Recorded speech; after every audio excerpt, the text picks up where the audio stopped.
আপনার হঠাৎ হঠাৎ গালের এই পাশে সাডেন শকের মতো লাগে, কখনো কখনো ইলেকট্রিক কারেন্টের মতো লাগে বা পিন ফোটানোর মতো লাগে, কয়েক সেকেন্ড থাকে তারপর চলে যায়। এটা কিন্তু ট্রাইজেমিনাল নিউরালজিয়া হতে পারে। যেটা হয় হলো আমাদের এখানে একটা গ্যাসোরিয়ান গ্যাংলিয়ন থাকে, সেইখানে কোনো কারণে যদি নার্ভ ড্যামেজ বা নার্ভে চাপ পড়ে সেক্ষেত্রে এই ট্রাইজেমিনাল নিউরালজিয়া হতে পারে। এই ব্যথাটা এত তীব্র ব্যথা হয় যে অনেকে এই ব্যথার চোটে সুইসাইড করে নেবেন ভাবেন।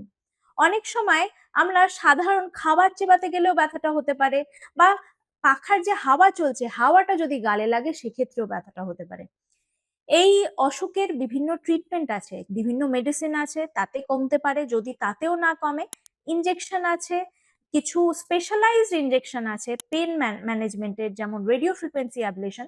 সেক্ষেত্রে আমরা নার্ভটাকে হালকা ড্যামেজ করে সেটার ব্যথার সিগন্যালটাকে ব্লক করে দিই।